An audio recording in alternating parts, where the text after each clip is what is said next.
Exams का हो and का टाइम और याद आती है हमें सिर्फ काम की पढ़ाई। तो इसी के साथ मैं आज आपके लिए बिजनेस एनवायरनमेंट का यूनिट 1 दैट इज़ पार्ट 1, मैं उसके लिए आपके पास एक काम की चीज़ लेकर आया हूँ जो सिर्फ आपको एग्ज़ाम में नीड होगी। आइए शुरू करते हैं। जैसा कि आप देख सकते हैं इस इंट्रोडक्शन में यानी कि यूनिट 1 में मैंने आपको पार्ट 1 और पार्ट 2 में वीडियो डिवाइड करके दी हुई है। अब पार्ट 1 में जैसा कि आप देख सकते हैं जो मैंने फर्स्ट पॉइंट में यानी कि पूरे पार्ट में ये चीज़ दिखाई हुई है, तो आज हम इसी चीज़ को पूरी कवर करेंगे और जितना आपका एग्ज़ाम में जो चीज़ मटेरियल आना है हमने उसी उसी चीज़ को कवर अप किया हुआ है और बहुत ही जल्दी, ताकि एंड मोमेंट स्टडीज़ आपके लिए बहुत ज़्यादा ईजी हो जाए। तो चलिए शुरू करते हैं। सबसे पहले बात करते हैं हम बिज़नेस की। बिज़नेस का मतलब है the state of being busy. The state of being busy जिस चीज़ से क्या चीज़ होती है, the purpose of exchanging of goods and services to satisfy human wants और ह्यूमन नीड्स। यानी कि सबसे मेन चीज़ जो हमें ध्यान देनी होती है बिज़नेस के अंदर, एक तो the state of being busy यानी कि बिजी रहना, और बिजी रहने के साथ साथ exchange of goods and services to satisfy human wants. अगर आप ह्यूमन वांट्स को सेटिस्फाई करोगे, सेटिस्फैक्शन ऑफ ह्यूमन वांट्स को अगर आप फुलफिल करोगे, तो आपको उस चीज़ से जो भी प्रॉफिट होगा या जो भी चीज़ आपको इन टर्म्स ऑफ मनी मिलेगी, दैट इज़ बिजनेस। तो अगर हम उसको डेफिनेशन के फॉर्म में देखें तो any activity which includes buying and selling as a way of earning money. किसी भी चीज़ को, किसी भी एक्टिविटी को अगर हम बाइंग एंड सेलिंग के फॉर्म में देखें जिस चीज़ से हमें पैसा कमाया जा रहा है, उस चीज़ को हम बिजनेस बोलते हैं। अब नेचर ऑफ बिजनेस की बात करते हैं। तो सबसे पहला पॉइंट है दैट इज सेल, ट्रांसफर और exchange of goods and services for value. यानी कि चाहो आप, सेल का मतलब है चाहे आप कुछ भी बेचो, ट्रांसफ़र करो या गुड्स एंड सर्विसेज के लिए एक्सचेंज करो किसी भी वैल्यू के तौर पे। अब माल खरीदने के लिए आपको सामान खरीदना भी पड़ेगा और उसके साथ साथ आप जब खरीदोगे उसके बाद ही आप उसको बेच पाओगे।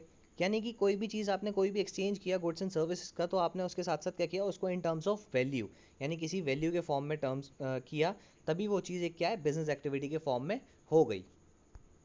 कंटिन्यूटी ऑफ डीलिंग्स यानी कि बिजनेस एक फर्स्ट टाइम या वन टाइम एक इन्वेस्टमेंट या वन टाइम एक एक्टिविटी नहीं है, इसको हमेशा कंटिन्यूटी के फॉर्म में रखना होता है। तो गुड्स एंड सर्विसेज का जो भी एक्सचेंज होता रहता है वो हमेशा कंटिन्यूसली फॉर्म में चलता ही रहता है। जैसे कि आपने एक एक इंसान है जो टेलीविज़न का सेट बना रहा है और उस चीज़ के पीछे कोई एक प्रॉफिट कमा रहा है, तो ऐसा नहीं है कि उसने उसी एक एक टीवी के पे उसने उससे पूरा कमाई कर ली। वो डेली बेसिस पे उस टीवी को बनाता रहेगा और बेचता रहेगा, तभी उसका जो बिज़नेस है वो कंटिन्यूटी के बेसिस पे चलता रहेगा। The third thing is profit motive.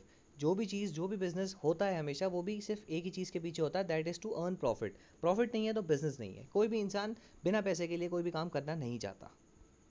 Uncertainty and risk यानी कि कोई भी बिजनेस है तो ऐसा नहीं है कि प्रॉफिट ही प्रॉफिट होगा या लॉस ही लॉस होगा। कोई भी चीज़ यहाँ पे सर्टेन नहीं है, कोई भी चीज़ यहाँ पे ये नहीं पता कि आगे चल के क्या होने वाला है। तो सर्टेनिटी किसी भी जगह पर नहीं रहती, हमेशा हर चीज़ बिजनेस के अंदर एक अनसर्टेन फॉर्म में रहती है कि कुछ भी पता नहीं होता कि कल को क्या हो जाएगा। और उसके साथ साथ रिस्क यानी कि बिजनेस में रिस्क लेना एक सबसे बहुत इंपॉर्टेंट फैक्टर होता है। क्यों? क्योंकि हमें नहीं पता कि कल को हमारे पास प्रॉफिट होगा या लॉस होगा। आइए बात करते हैं स्कोप ऑफ बिजनेस की। तो जो हमारा बिजनेस है वो दो टर्म्स में डिवाइडेड है, इंडस्ट्री एंड दैट, और अलग चीज़ है हमारी ट्रेड एंड कॉमर्स। यानी कि जो इंडस्ट्री है जिसमें हमें बात करी जाती है जहाँ पे हमारा जो जितना भी गुड्स है वो बनता है।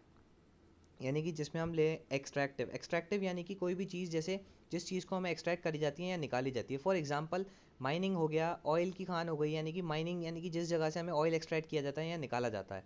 इसी के साथ साथ हमारी मैन्युफैक्चरिंग, जहाँ पे कोई भी नया माल बनता है, जिस चीज़ को हम बोलते हैं मैन्युफैक्चरिंग। इसके साथ साथ अगर हम देखें जेनेटिक, जैसे कि पोल्ट्री फार्मिंग हो गई, कैटल ब्रीडिंग हो गई, इन सब चीज़ों को बोला जाता है। तो ये सारी चीज़ें इंडस्ट्री के फॉर्म में इसलिए हैं ताकि इन सब चीज़ों को बोला जाए जिस चीज़ से हमारा कोई भी एक मैन्युफैक्चरिंग या चीज़ें बनती हैं। तो दूसरी साइड आप देख सकते हैं जैसे कि ये है ट्रेड एंड कॉमर्स। बिजनेस को जब यहाँ से ये सारी चीज़ें बन जाएंगी इंडस्ट्री के फॉर्म में, तो वो सारी चीज़ें कहाँ जाती हैं, ट्रेड एंड कॉमर्स में, जहाँ पे उस चीज़ को बेचा जाता है और उस चीज़ के बेसिस पे पैसे भी कमाए जाते हैं। तो ये सब चीज़ें इस अकॉर्डिंग इस टेबल ऑफ फॉर्म में डिवाइडेड है, जिससे कि आप इस चीज़ को पढ़ सकते हैं। एक, जैसे आप देख सकते हैं trade and aids to trade. अब ट्रेड में आती है हमारी inland trade and foreign trade. जो चीज़ें यहीं की यहीं बन जाती हैं दैट इज़ इनलैंड ट्रेड, और जो चीज़ें बनकर बाहर जाती हैं या बाहर से हमारे पास आती हैं that is in the form of import और एक्सपोर्ट। वो चीज़ें यहाँ पर ट्रेड एंड कॉमर्स के फॉर्म में आती है। और सिमिलरली दूसरा पॉइंट आप देख सकते हैं एड्स टू ट्रेड। तो यहाँ पे आप देख सकते हैं जैसे बैंकिंग हुआ, ट्रांसपोर्टिंग हुआ, इंश्योरेंस हुआ, वेयर हाउसिंग हुआ, ये सब एक कॉमर्स का पार्ट है जहाँ पे एक बिजनेस के स्कोप में लिया गया है इस चीज़ को। नाउ अब हम बात करते हैं ऑब्जेक्टिव्स ऑफ बिजनेस की। मैंने ब्रैकेट में इकोनॉमिक एंड सोशल इसलिए मेंशन किया हुआ है क्योंकि आपके सिलेबस में, जो कि आपका सबसे स्टार्टिंग में सिलेबस दिया हुआ है, उसमें सिर्फ और सिर्फ economic and social he mention था। तो आइए हम बात करते हैं इकोनॉमिक ऑब्जेक्टिव्स की। तो अब इकोनॉमिक ऑब्जेक्टिव्स क्या होते हैं? जैसे कि किसी भी चीज़ को बेसिस पे हमें पैसे के बेसिस पे देखना हो, प्रॉफिट ऑब्जेक्टिव के बेसिस पे देखना हो, जिस भी चीज़ से हमें पैसा मिले इकोनॉमिकली देखना हो, तो जो भी चीज़ हमारे मॉनेटरी टर्म्स में आ रही हो उस चीज़ को हम इकोनॉमिक ऑब्जेक्टिव्स के मेनिंग। आगे चल के मैं इसके बारे में आपको डिटेल डिस्क्रिप्शन देना चाहूँगा। दूसरा आता है social objective. Social mean society. Society के बेसिस पे हम क्या चीज़ करते हैं, हमारे ऑब्जेक्टिव्स हमारे क्या सोसाइटी को दर्शाते हैं। Human objectives, the third is human objectives. Human objectives although आपका पार्ट नहीं है, बट फिर भी मैं आपको थोड़ा बहुत समझाना चाहता हूँ। जैसे कि वेलबींग ऑफ द एम्प्लॉयज़।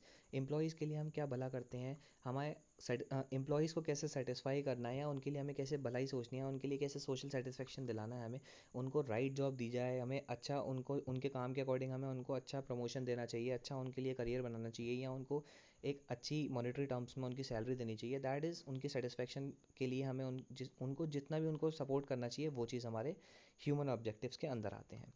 इसके साथ साथ हमें ह्यूमन रिसोर्सेज को कैसे डेवलप करना चाहिए, सोशली हमें कैसे वेलबींग होना चाहिए, और उनके साथ साथ हमें एक सपोर्ट की तरह खड़े रहना चाहिए, क्योंकि वो हमारे लिए स्टाफ करते हैं, हमारे लिए हमारा एक स्टाफ है, तो हमें उनके लिए एक सपोर्ट के तौर पर रहना चाहिए। वो हमारा एक ह्यूमन ऑब्जेक्टिव है। नेशनल ऑब्जेक्टिव यानी कि जिस कंट्री में हम इस चीज़ को काम कर रहे हैं उस चीज़ के लिए हमारे नेशनल ऑब्जेक्टिव्स क्या हैं। जैसे कि एम्प्लॉयमेंट देना।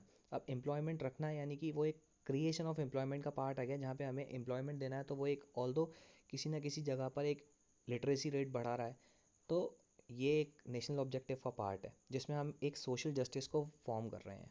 इसके साथ साथ रेवेन्यू यानी कि कंट्री को एक रेवेन्यू प्रोवाइड करना, यानी कि सही टाइम पे सही टैक्स के अकॉर्डिंग प्रोवाइड करना, ये भी हमारा एक नेशनल ऑब्जेक्टिव है। ग्लोबल ऑब्जेक्टिव्स यानी कि स्टैंडर्ड ऑफ लिविंग बढ़ाना, और इसके साथ साथ हमें हर चीज़ को ग्लोबली कॉम्पिटिटिव बनाना। हमारे जो गुड्स एंड सर्विसेज हैं उनको हमें ग्लोबली एक्टिव करना है।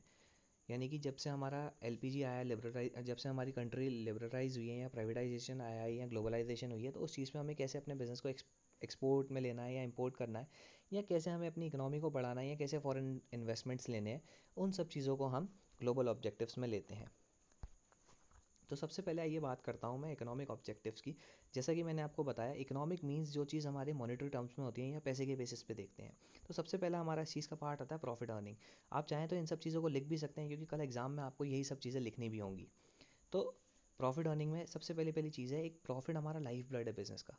बिना प्रॉफिट के, बिना किसी कमाई के कोई भी कंपटीशन मार्केट में नहीं उतर सकता। अगर बिज़नेस चलाना है तो हमें बिज़नेस को ग्रो करना है, ग्रो भी उसी चीज़ के बेसिस पे होगा, हमारा सबसे ज़्यादा प्रॉफिट होगा तो ही हमारा बिज़नेस ग्रो कर पाएगा। अगर प्रॉफिट नहीं है तो दैट मीन्स हमारा वो बिज़नेस लॉस में जा रहा है। तो हमें प्रॉफिट का तो मेन ध्यान देना ही है। हमें कोई भी बिज़नेस का जो सबसे बड़ा ऑब्जेक्टिव होता है, जो इकोनॉमिक ऑब्जेक्टिव होता है, वो होता है प्रॉफिट अर्निंग। दूसरा इकोनॉमिक ऑब्जेक्टिव है हमारा क्रिएशन ऑफ कस्टमर्स। सबसे ज़्यादा कस्टमर्स बनेंगे तभी हम सबसे ज़्यादा पैसा कमा पाएंगे। अगर हमारे कस्टमर ही नहीं है तो हमें हमारे जो प्रोडक्ट हैं, जो सर्विसेज हैं, हम वो कस्टमर्स तक पहुंचा ही नहीं पाएंगे। तो हमें ये चीज़ तो ध्यान रखनी है कि हमारा जो कस्टमर है वो हमारे पास आता जाता रहे, प्लस हमारा कस्टमर है जो हर बार नया बनता रहे। इसी के साथ साथ सबसे थर्ड चीज़ है जो है रेगुलर इनोवेशंस। कोई भी कस्टमर, आज के टाइम पे देखा जाता है कि कस्टमर किंग है, कस्टमर इज़ द किंग। तो एक जो कस्टमर है वो कभी भी एक चीज़ पे नहीं रुकता, तो हमें टाइम टू टाइम अपने बिजनेस में इनोवेशंस प्रोवाइड करने होंगे, अपने हमें चेंजेस लाने होंगे, जिससे कि कस्टमर हमारे जो हमारा कस्टमर है हमारे लिए बहुत ज़्यादा लॉयल रहे और रिटेन्ड रहे। इसके साथ साथ हमें जो चौथी चौथी चीज़ देखनी है वो है best possible use of resources. यानी कि जो रिसोर्सेज हैं हमें उनको बहुत अच्छी तरह से यूज़ करना है, जिससे कि हमारा एक तो फ़ायदा भी हो और उसके साथ साथ नुकसान भी ना हो। इसके साथ साथ यूँ है, इसमें हम ये बोल सकते हैं कि जो रिसोर्सेज हैं उसमें हमें जैसे मशीनरी है, रॉ मटेरियल्स हैं, या हमारे जो एम्प्लॉयमेंट हैं, उन सबको हमें ऐसे इस अकॉर्डिंग देना है जिस अकॉर्डिंग ना हमें लॉस हो और हमारे एक्सपेंसेस भी कम हो और प्रॉफिट भी ज़्यादा हो। इस चीज़ को हमें मेनली ध्यान दे करके चलना होता है। तो आइए बात करते हैं सोशल ऑब्जेक्टिव्स की। अब सोशल ऑब्जेक्टिव्स में जो सबसे पहला पॉइंट है वो है production and supply of quality goods and services. यानी कि हमें जो प्रोडक्शन और प्रोडक्शन के बाद में जो सप्लाई, यानी कि हमें माल जो भी हम बनाते हैं और उसके बाद में हम जब भी दुकानदारों को या रिटेलर्स को प्रोवाइड करते हैं या गुड्स एंड सर्विसेज के फॉर्म में, तो वो हमें सोसाइटी के बेसिस पे एक अच्छे फॉर्म में करना है। गुड्स को हमें क्वालिटी फॉर्म में बनाना है ताकि जो सोसाइटी है वो हमसे सेटिस्फाइड रहे। और कोई भी बिज़नेस है वो हमेशा रिसोर्सेज जितने भी बनाता है वो सोसाइटी के लिए ही बनाता है। और सोसाइटी हमेशा क्या है, एक्सपेक्ट करती है कि गुड्स एंड सर्विसेज जो उनको मिलते हैं वो हमेशा अच्छी क्वालिटीज़ में मिले। और इसके साथ साथ सोसाइटी ये भी एक्सपेक्ट करती है कि जो भी उनको पास सप्लाई आ रही है वो हमेशा राइट टाइम पे आए और एक राइट प्राइस में भी आए। ऐसा नहीं है कि कोई चीज़ अच्छी है तो उसको बहुत ज़्यादा पैसों में दे रहे हैं, तो वो भी चीज़ क्या है कि सोसाइटी को पसंद नहीं आती। सोसाइटी में ही हमारे कस्टमर्स भी इन्वॉल्व होते हैं। फिर दूसरी चीज़ आती है हमारी adoption of fair trade practices, यानी कि हमें जितने भी अपनी ट्रेड प्रैक्टिसेस हैं वो सब हमें बहुत ज़्यादा एक फेयर रखनी है, यानी कि जेन्यून रखनी है। जैसे कि ब्लैक मार्केटिंग है, अब ब्लैक मार्केटिंग हमें नहीं करनी, ओवर चार्जिंग यानी कि बहुत ज़्यादा पैसे हमें किसी चीज़ पे नहीं लेने। जो चीज़ हमारी जितनी डिज़ायरेबल है हमें उसी चीज़ पे लेने हैं। यानी कि मिसलीडिंग एडवर्टाइजमेंट यानी कि गलत एडवर्टाइजमेंट्स भी हमें नहीं करने हैं। तो हमेशा हमें ये चीज़ ध्यान देनी है कि कोई भी चीज़ हमें गलत नहीं करनी है। हमें ऑल्दो प्रॉफिट कमाना है, लेकिन प्रॉफिट कमाने के पीछे हमें किसी भी चीज़ का नुकसान नहीं करना है, किसी भी चीज़ का गलत नाम नहीं बनाना है। तो हमें इस चीज़ का भी मेन ध्यान देना है। Contribution to the general welfare of the society, यानी कि सोसाइटी में हमें एक तरह से अपना वेलफेयर भी देना है, अपना एक कंट्रीब्यूशन भी देना है। कंट्रीब्यूशन कैसे देना है, हमें एक तरह से अपने आप से एक सोसाइटी के लिए एक अपलिफ्टमेंट फॉर्म करना है। अपलिफ्टमेंट एज इन कह सकते हैं जैसे स्कूल्स फॉर्म होते हैं, जैसे कि कॉलेजेस फॉर्म होते हैं जो अपने एक ट्रेनिंग सेंटर्स प्रोवाइड करते हैं। तो सिमिलरली हमें भी इस चीज़ के लिए एक ऐसा सपोर्ट सिस्टम देना है जिससे कि हमारी सोसाइटी में भी एक हमारा कंट्रीब्यूशन फॉर्म हो as a in the form of business, जिसमें कि हम एक सपोर्ट देते हैं ताकि सोसाइटी हमसे सेटिस्फाइड रहे। अब बात करते हैं टाइप्स ऑफ बिजनेस ऑर्गेनाइजेशंस। अब टाइप्स ऑफ बिजनेस ऑर्गेनाइजेशंस में जो सबसे पहले पहले हमारी आती है वो है सोल प्रोप्राइटरशिप। अब सोल प्रोप्राइटरशिप क्या होता है कि ये जो ऐसी फॉर्म होती है जो हमेशा एक ही इंसान से चलती है और जिसका रजिस्ट्रेशन जो होता है वो भी एक ही इंसान पे होता है। तो हम ये कह सकते हैं जो छोटी मोटी शॉप्स होती हैं या जो भी एक बिज़नेस है वो हमेशा सोल प्रोप्राइटरशिप में मेनली ज़्यादातर रहता है। क्यों? क्योंकि एक ही इंसान है जिसका रजिस्ट्रेशन होता है और एक ही इंसान है, उसको उसी के ऊपर उसकी सारी लाइबिलिटीज़ हैं और उसी को अपनी डे टू डे रिस्पॉन्सिबिलिटीज़ को संभालना है। अब इसकी एडवांटेजेस अगर हम बात करें तो सबसे ज़्यादा ये है कि सोल प्रोप्राइटरशिप में हमेशा सिंगल ओनर होता है। जो मालिक है दुकान का वो एक ही होगा। ईजी टू स्टार्टअप, कोई भी बिजनेस है जो सोल प्रोप्राइटरशिप के बेसिस पे है वो हमेशा बहुत ईजी फॉर्म में स्टार्ट हो जाता है। और इसके साथ में यूँ है, तो थर्ड पॉइंट हम देखते हैं वो है नो प्रॉफिट शेयरिंग। यानी कि एक दुकानदार है जिसके नाम पे उसकी खुद की दुकान है और जो उस दुकान का अकेला मालिक है, तो उसको प्रॉफिट किसी के साथ शेयर करना नहीं है। जितना वो कमाएगा अपने डेली बेसिस पे उतना उसको खुद के पास ही रखना है, किसी के साथ शेयर नहीं करना। हाई प्राइवेसी, यानी कि मेरा खुद का बिजनेस है तो वो चीज़ मेरे पास ही है और प्राइवेसी उसकी जितनी भी डिटेल्स हैं वो सब मेरे तक ही हैं। तो यूँ है कि सारा जो बिज़नेस है वो मेरे पास ही है और मेरे को किसी को उसको शेयर नहीं करना पड़ेगा। मेरा जो कॉन्फिडेंशियल पार्ट है वो मेरे पास ही है। Less capital required. अब जितना मुझे बिज़नेस स्टार्ट करना है, चाहे छोटे से छोटा बिज़नेस है, मुझे उस चीज़ को बस क्या करना है, स्टार्ट कर देना है। मुझे एक दुकान है, अगर दुकान चलानी है तो दुकान खोल के बैठ जाना है, उसका रजिस्ट्रेशन कराना है सोल प्रोप्राइटरशिप के बेसिस पे। मैं अकेला इंसान हूँ, मेरे को कितनी कैपिटल चाहिए होगी, ज़्यादा कैपिटल नहीं चाहिए होगी उस चीज़ के लिए। तो सोल प्रोप्राइटरशिप में हम ये चीज़ देखते हैं कि जितनी भी कैपिटल है हमें वो चीज़ बहुत ज़्यादा कम चाहिए होती है। डायरेक्ट इंटरेक्शन विद कस्टमर्स, यानी कि एक सोल प्रोप्राइटरशिप में सबसे ज़्यादा इस चीज़ का फ़ायदा है कि जो कस्टमर्स हैं उनसे डेली बेसिस पे डायरेक्ट डील कर सकते हैं। हम उनसे, जैसे एक शॉप है बेसिकली, किसी भी एक फास्ट फूड कॉर्नर है या छोटा मोटा किसी भी एक पार्ट्स का शॉप है, या आप किसी भी बेसिक चीज़ की बात करें, तो वहाँ पे आपके पास कस्टमर्स डेली बेसिस पे आपके काउंटर पे आते हैं। तो आप देख सकते हैं कि आप उनसे डेली बेसिस पे इंटरेक्ट करते हैं। अब provides employment opportunities. Provides employment opportunities में क्या होता है कि हम हमारे को कोई भी चीज़ का बिज़नेस है हमें, तो उस चीज़ में बिज़नेस में हमें जब काम चाहिए तो हमें उस चीज़ के काम के एक्सपेंड के लिए लोग भी चाहिए होंगे। अब एम्प्लॉयमेंट अपॉर्चुनिटीज़ हम लोगों को हायर करके अपनी शॉप पे, अपने बिज़नेस में हम रख सकते हैं, अपनी फर्म्स पे रख सकते हैं। तो वो क्या है, एक एम्प्लॉयमेंट देगा जो भी लोग हैं हमारी दुकान पे या हमारे शॉप पे काम करने आते हैं उन चीज़ के लिए। ईजी एंड डिसोल्यूशन, अगर बिज़नेस लॉस में चल रहा है या कोई भी चीज़ की प्रॉब्लम हो जाती है तो वो क्या है, ईजी डिसोल्यूशन, यानी कि वो बिज़नेस ईजिली बंद भी हो सकता है आराम से, उसमें कोई प्रॉब्लम नहीं आती। आइए बात करते हैं डिसएडवांटेज इसकी। तो सबसे पहला पहला डिसएडवांटेज है कि अनलिमिटेड लाइबिलिटी। अब क्योंकि बिजनेस में सोल प्रोप्राइटरशिप में एक ही इंसान है जो रजिस्टर्ड है, तो उसकी लाइबिलिटी भी अनलिमिटेड होगी, जितनी वो रख चाहता है या जितनी उसके अकॉर्डिंग उसकी शॉप में है उतनी। तो एक ये लॉस भी होता है इस चीज़ में, एक डिसएडवांटेज भी है इसकी, एक लिमिटेशन भी है कि जो सोल प्रोप्राइटरशिप है उसमें लाइबिलिटी अनलिमिटेड होती है। और इसके साथ साथ अगर हम देखते हैं लिमिटेड रिसोर्सेज, यानी कि रिसोर्सेज बहुत ज़्यादा लिमिटेड ही होते हैं, क्योंकि ज़्यादा रिसोर्सेज आ नहीं पाते। एक इंसान है तो एक इंसान कितना ज़्यादा काम कर लेगा, तो वो ज़्यादातर काम नहीं कर पाता है। Not suitable for large scale operations.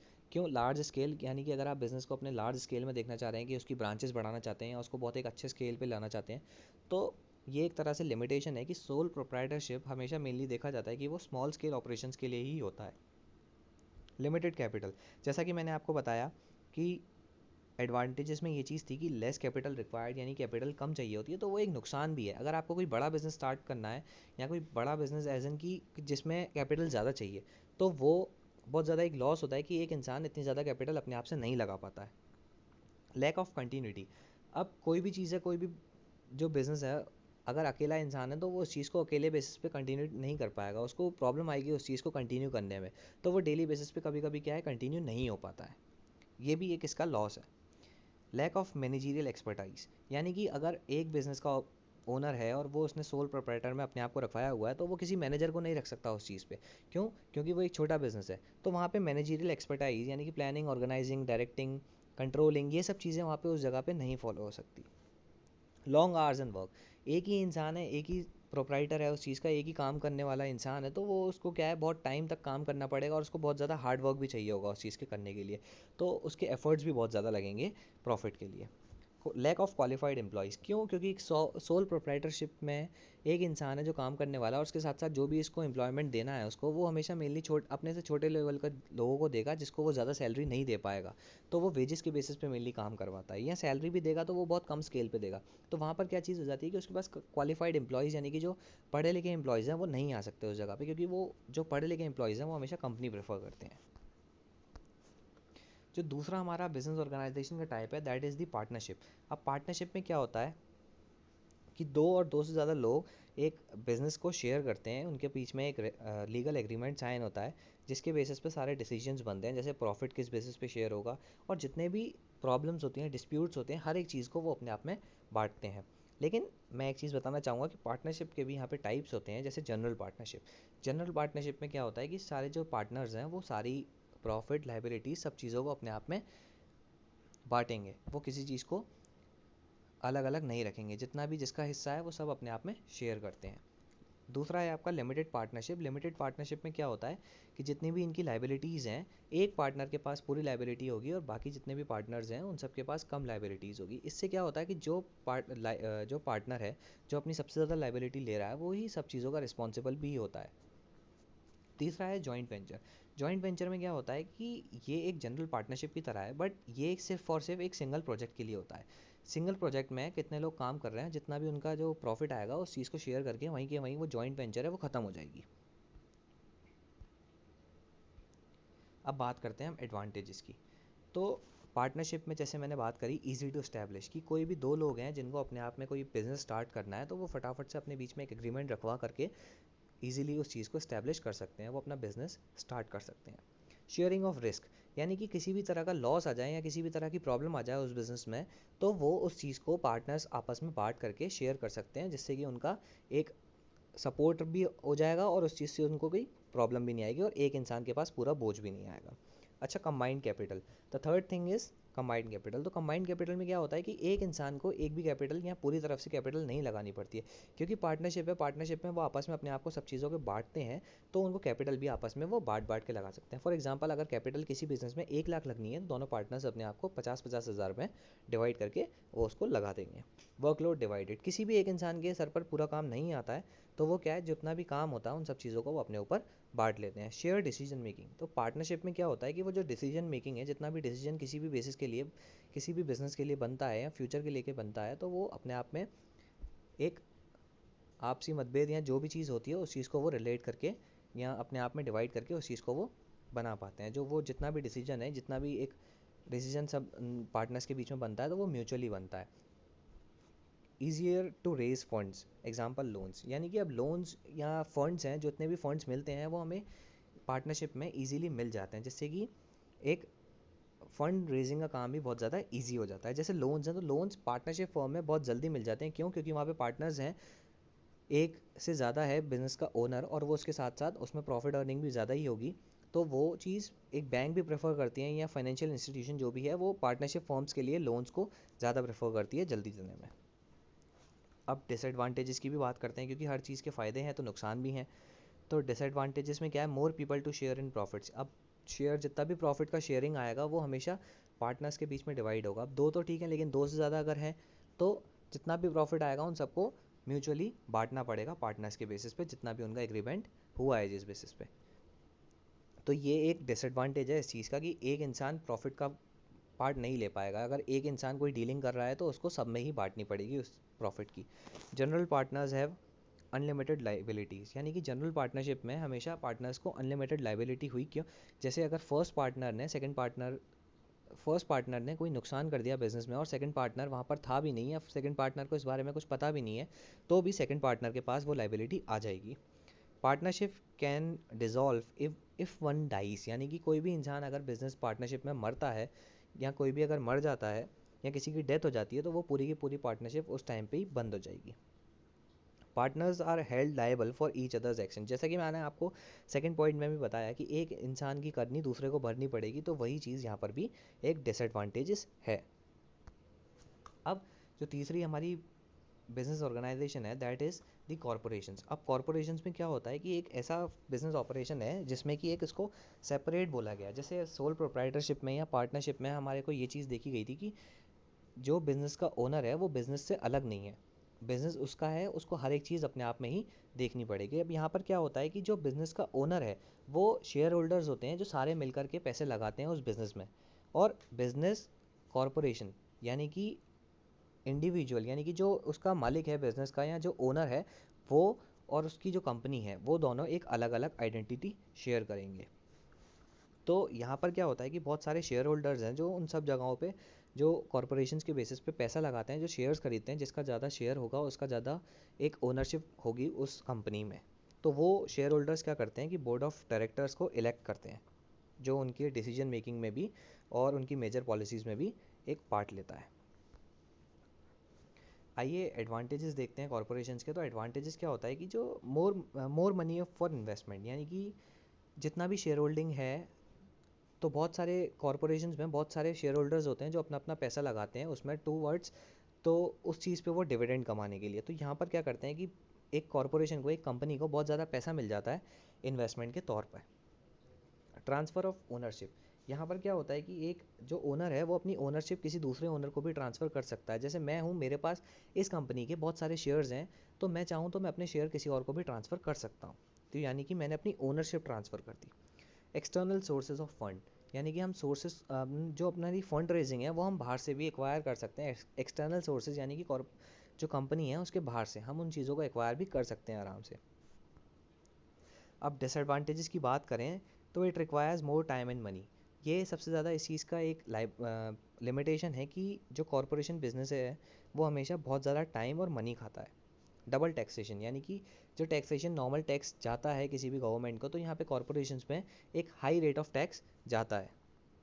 Legal formalities and regulations, यहाँ पर क्या है कि हर एक चीज़ की एक लीगल फॉर्मेलिटी होती है, एक लीगल रेजोल्यूशन होता है या रेगुलेशंस होते हैं, तो उन चीज़ को भी यहाँ पर करना पड़ता है। तो ये भी एक डिसएडवांटेज है। आइए अब बिज़नेस के बाद में हम बात करते हैं बिज़नेस इन्वायरमेंट की। तो सबसे पहले पहले मैं आपको इस जगह से इस चीज़ के अलावा एक और चीज़ बताना चाहता हूँ कि बिज़नेस इन्वायरमेंट इज़, अगर आप अपने आप को हटा दें और आप अपनी सराउंडिंग्स को जितना भी देखें तो दैट इज़ सराउंडिंग्स और दैट इज़ इन्वायरमेंट। और अगर आप इसी चीज़ को इन टर्म्स ऑफ बिजनेस देखना चाहते हैं तो वो चीज़ क्या है, आपकी एक बिजनेस इन्वायरमेंट हो गई, आपको छोड़ करके बाकी सब चीज़ें। तो business environment is the sum total of all the external and internal factors that influence a business, यानी कि जो भी एक्सटर्नल और इंटरनल फैक्टर्स हैं, जो अंदर और बाहर के फैक्टर्स हैं जो बिजनेस को इन्फ्लुएंस करते हैं। यानी कि हम बोल सकते हैं इस चीज़ को कि business environment is the aggregate of all the conditions, events and influences that surrounds and effect it. यानी कि बिजनेस इन्वायरमेंट उन सब चीज़ों का एग्रीगेट है, उन सब कंडीशंस का, इवेंट्स का, जो उसके इन्वायरमेंट को, जो उसकी सराउंडिंग्स को इफेक्ट करती है। अब हम बात करते हैं कैरेक्टर्स ऑफ बिजनेस इन्वायरमेंट, यानी कि सबसे पहला पहला कैरेक्टरिस्टिक है कि ये सिस्टम अप्रोच, यानी कि हर एक बिजनेस को एक सिस्टम चाहिए होता है जिसके बेसिस पे वो गुड्स एंड सर्विसेज को बनाए। किस चीज़ की गुड्स एंड सर्विसेज के लिए? टू सेटिस्फाई ह्यूमन वांट्स, यानी कि बहुत सारे इनपुट्स को लगा करके हम गुड्स एंड सर्विसेज को बनाते हैं to satisfy the human wants. Inputs like raw material, capital, labour, इन सब चीज़ों को। अब जो सेकंड हमारा कैरेक्टरिस्टिक आता है वो आता है सोशल रिस्पॉन्सिबिलिटी अप्रोच। अब इसमें क्या होता है कि हर एक बिजनेस को अपनी रिस्पॉन्सिबिलिटी होनी चाहिए टुवर्ड्स दी सोसाइटी, जैसे कि consumer, stock holders, employees, government, इन सब को ध्यान में रख के उसको हर एक चीज़ को अपनी रिस्पॉन्सिबिलिटी निभानी चाहिए। जो थर्ड आता है वो आता है creative approach. Creative shows creativity. तो यहाँ पे हर एक बिजनेस को अपना शेप देना होता है एनवायरनमेंट में, जिससे वो चैलेंजेस को, अपॉर्चुनिटीज़ को टाइमली अवेल कर पाए। तो उससे क्या होगा कि वो सोसाइटी में चेंजेस भी ला पाएगा और बिजनेस अपने आप में ग्रो भी कर पाएगा, और वो लोगों के बीच में भी वो एक अच्छी इमेज ला पाएगा। Totality of external forces. अब बिजनेस इन्वायरमेंट, अगर इसका एक सबसे मेजर कैरेक्टरिस्टिक है कि एक्सटर्नल फोर्सेस यानी कि बाहर के फोर्सेस जो भी आपके बिजनेस के बाहर हैं, जिस पे आपका कंट्रोल नहीं है, तो हमेशा इस चीज़ की भी हमें स्टडी करनी पड़ती है कि एक्सटर्नल फोर्सेस हमारे क्या हैं, जिससे कि हम उस चीज़ को सही कर पाएँ और अच्छे से जान पाएँ।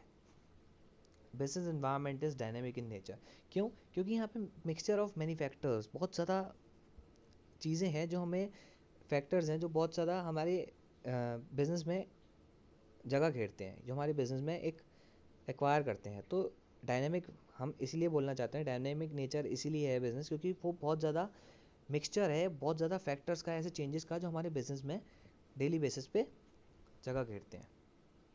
अनसर्टेनिटी, जो मेजर चीज़ यहाँ पे बिजनेस में बोली जाती है दैट इज़ अनसर्टेनिटी। सबसे बड़ी चीज़ यही है एक बिजनेस में, जो अनसर्टेनिटी है। क्यों? क्योंकि कोई भी चीज़ हमारी बिजनेस में एक टाइम तक नहीं होती, हमें नहीं पता कि कोई भी चीज़ कैसे चेंज हो जाएगी। जैसे फॉर एग्जांपल मैं सबसे बड़ी बात करूँ कि टेक्निकल चेंजेस, हमें नहीं पता कि टेक्नोलॉजी कब चेंज हो जाएगी। टेक्नोलॉजी के बेसिस पे ही हमें अपने बिजनेस को भी रखना होता है। तो बिजनेस कभी भी सर्टेन नहीं होता, किसी भी टाइमली फिक्स नहीं होता कि कौन सी चीज़ कब कैसे क्या बदल जाए।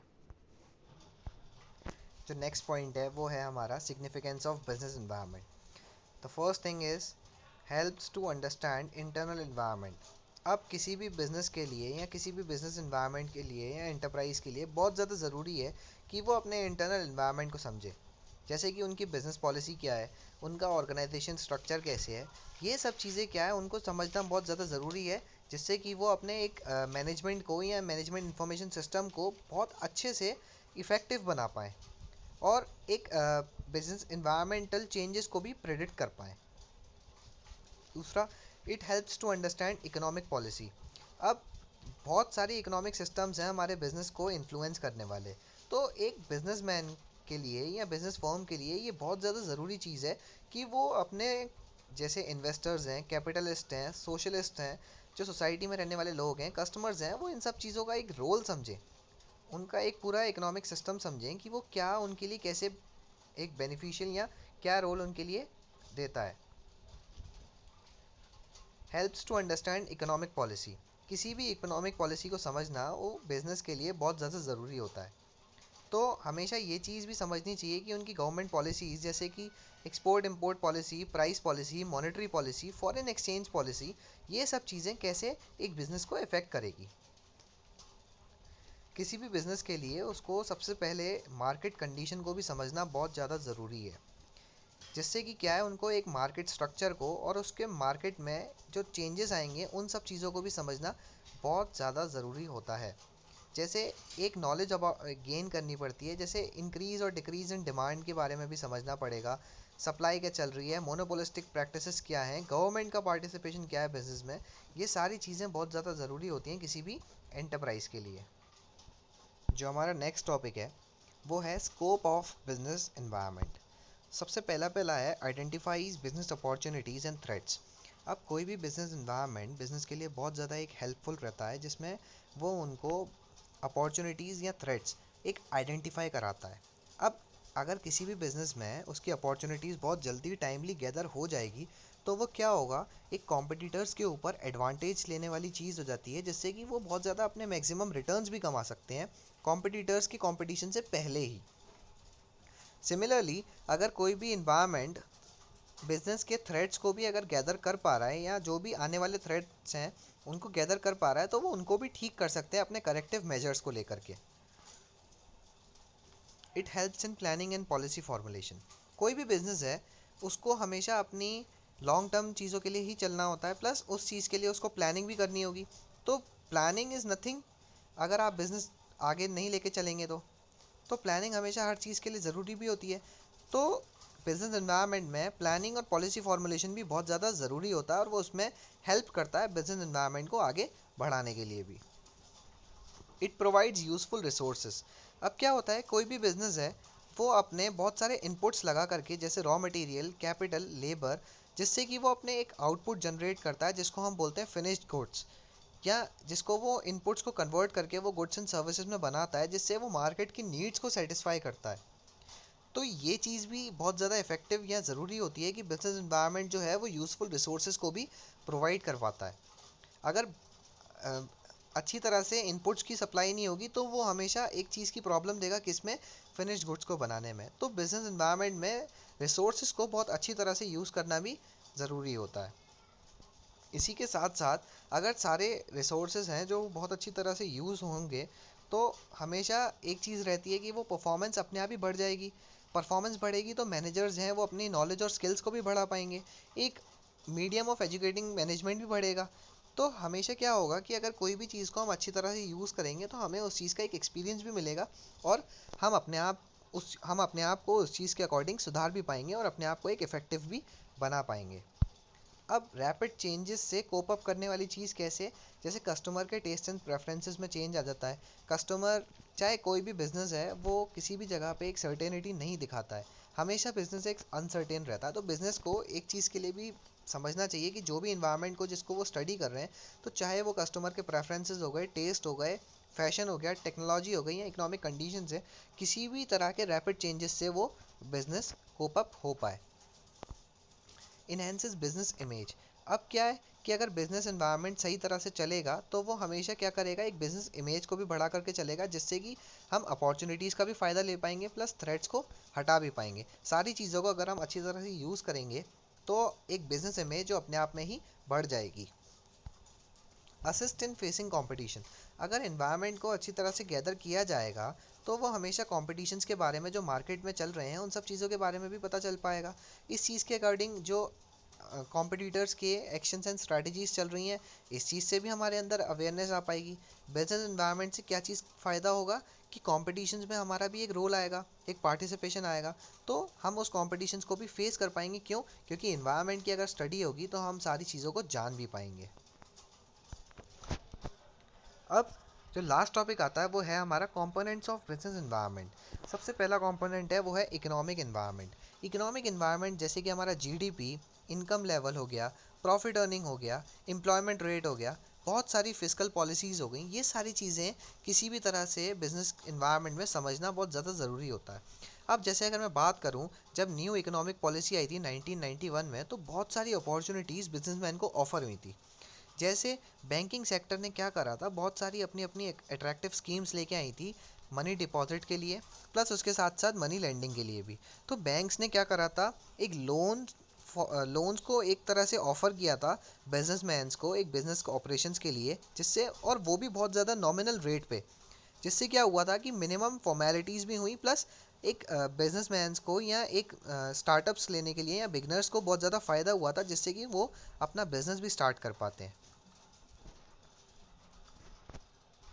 दूसरा है हमारा सोशल इन्वायरमेंट। सोशल इन्वायरमेंट जैसे कि customs and traditions of the society, जिसमें एक बिजनेस एग्जिस्ट करता है। तो एक इसमें स्टैंडर्ड ऑफ लिविंग हो गया कस्टमर का, या उनके टेस्ट हो गए, या उनके प्रेफरेंसेस हो गए, या उनके एजुकेशन लेवल हो गया, जिसमें एक बिजनेस एग्जिस्ट करता है जिस सोसाइटी में रहने के लिए। इन सारी चीज़ों को समझ करके भी एक बिजनेस इन्वायरमेंट को गैदर करना पड़ता है। जैसे अगर मैं एग्जांपल की बात करूं तो सबसे पहले पहले जब पेप्सी कोला कंपनी आई थी और पेप्सी कोला कंपनी ने अपना एक स्लोगन स्टार्ट किया था, वो था कम अलाइव। और उसने उस कम अलाइव के बेसिस पे एक एडवर्टाइजमेंट भी जनरेट किया था। लेकिन क्या हुआ था कि जो लोग हैं उस जगह पे रहने वाले, उसने क्या करा था, उस कम अलाइव वर्ड को मिस इंटरप्रेट कर दिया। उनको ये लगा कि कम अलाइव का मतलब है कमिंग आउट ऑफ ग्रेव्स।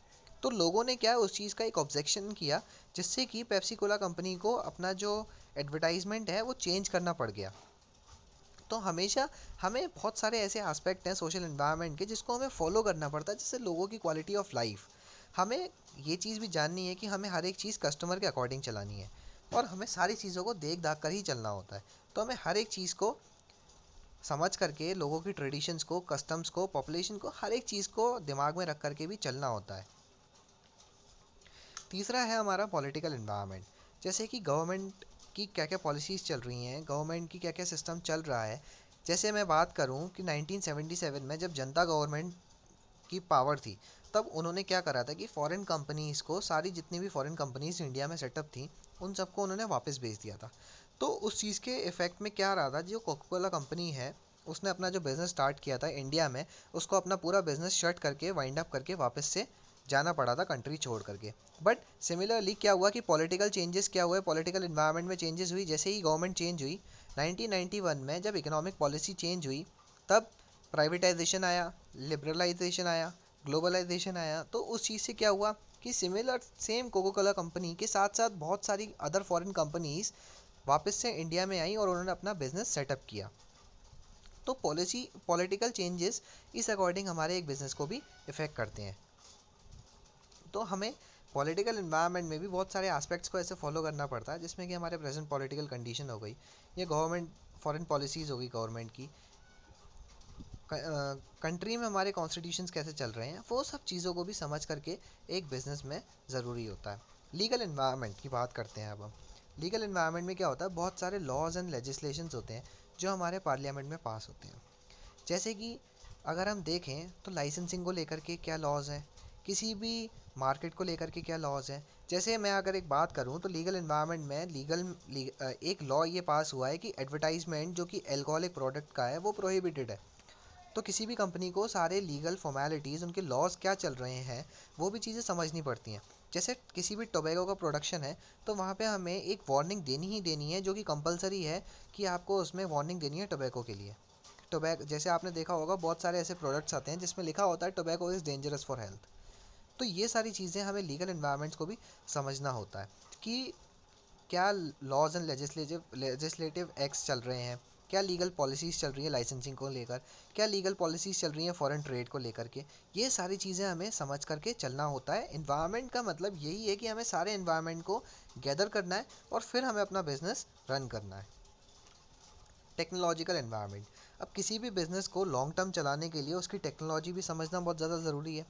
जैसे अगर मैं बात करूं कि ट्रेडिशनल वॉचेस का जो बिज़नेस था, वो पूरा ऑलमोस्ट डिजिटल वॉचेस ने पूरा ख़राब कर दिया। सिमिलरली अगर मैं बात करूं तो कलर टीवी टेक्नोलॉजी जब से आई है, तब से ब्लैक एंड वाइट टीवी का बिज़नेस पूरा ठप हो गया। फोटोकॉपी एंड जेरोक्स मशीन्स ने वो पूरा कार्बन पेपर बिज़नेस ख़त्म कर दिया। तो ये सारी चीज़ें क्या है, ये बहुत सारी ऐसी चीज़ें हैं जो टेक्नोलॉजिकल चेंजेस हैं और हर एक बिज़नेस को अप्लाई करनी पड़ती हैं अपने मेथड में।